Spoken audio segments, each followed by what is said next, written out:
The sprouting of millet seed begins like this after planting, which eventually grow into the vegetative stage, looking like this. This stage lasts for about 3 to 8 weeks, depending on the type of millet. This phase is the first major developmental stage in the growth and development of millet. This stage is characterized by rapid leaf development, root establishment, and active tillering, meaning new stem begin to form. The formation of deep root system is to support future drought resistance and increases its adaptive quality that helps the plant to survive when water is scarce, and also to increase the plant's ability to accessing water deep within the soil. This is why millet is probably considered as being suited to dry and semi-arid land. So after the vegetative stage, the shoot gradually begin to develop looking like this. Hope you can see it clearly. This is millet shoot.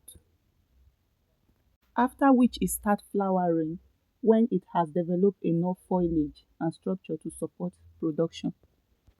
So this is the flowering of the plant. This is a flowering plant. This is how it flowers. Me too, I'm surprised when I saw it like this. So Mr. Kato and I came to the farm to observe how well the farm is doing. The growth and development was encouraging, but one thing stood out. There was so much pest in the farm, including bees. As you can see in this video, the pests are flying about. In fact, I didn't even capture it in this video. Bees are considered vital insects or pests because they are responsible for pollination. And pollination is an integral part of fruiting. So, the bees are not the issues. But there are so many other insects that are already in this farm, even before it begins to bud. This stage is a very critical stage. So, I advise you don't spray at this stage. If you must spray, if there is any sign of pest in your farm, spray it at the vegetative stage.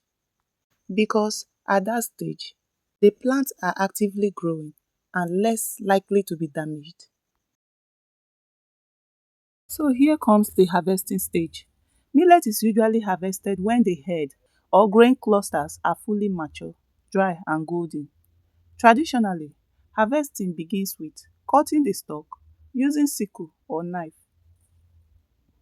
So you see, the tiny shoot you saw earlier has developed into this full structure you are seeing, and the seed has clustered around it. See how dense it's looking. This is so lovely. Just one seed has developed into a cluster of grains. Isn't this wonderful? Agriculture pays.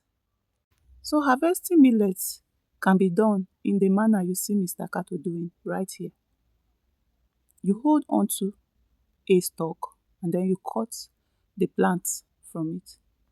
You can have a grasp of as many stalks as possible. For some people, they do it the other way around. They push down the whole stalk before cutting. Harvest can be done by using knife or sickle. While I was using sickle to cut the stalk, he was using knife.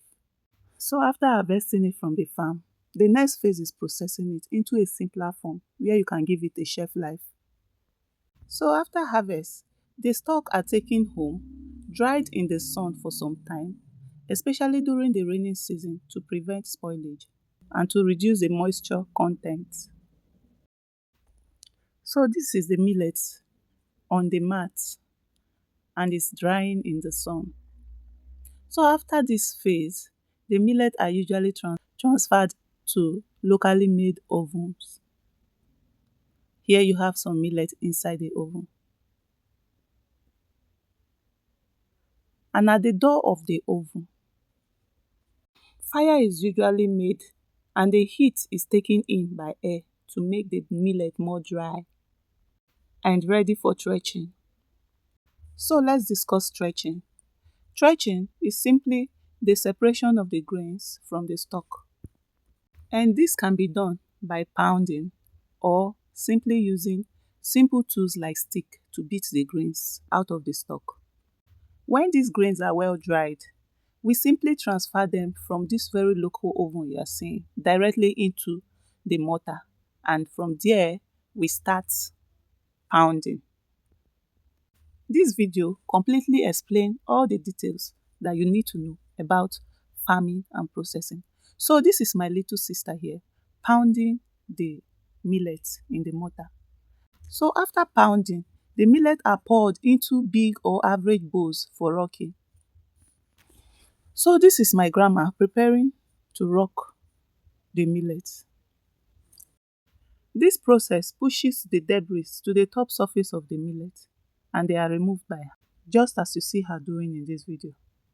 It doesn't matter the number of bags of millet that you produce. This is how we, the local farmers, process our millet here in Benue State. This process continues until all the debris are removed and the millet gradually becomes neater. As you can see, the video explains it all. The millet is getting neater and is becoming like millet than what it used to be. Millet is a staple food in Nigeria as it is consumed by millions of households here in Nigeria. It is highly valued for its ability to thrive in poor soil and harsh weather climate, where most sensitive crops like maize cannot survive. Millet is exceptionally nutritious as it contains fibers, protein, and minerals. It has low glycemic index, making it suitable for managing diabetes and related health conditions. So finally, the next stage is winnowing. Winnowing removes the tiny particles and dust as we toss the grains into the air, letting the wind carry away the lighter debris and small impurities, leaving it ready for storage. So during winnowing, we are not ignorant of the fact that breeze is passive. So we usually watch around for the wind to blow before we toast our grains into the air and allow the wind to carry away the lighter debris, making it neater. At this point, winnowing and rocking continues side by side. You see how she's looking out for air. She's carrying it now. Yes, the wind passes. Here the wind comes again. Yes. She's going to rock again while she waits for wind. You see that? She rocks while she waits for wind. So this process continues until the grains are very, very clean. So here comes the end result. Can you see that? So beautiful. As you can see, it's ready for bagging. Please don't forget to subscribe, like and share. Ladies and gentlemen, thanks for watching. See you in my next video. Bye.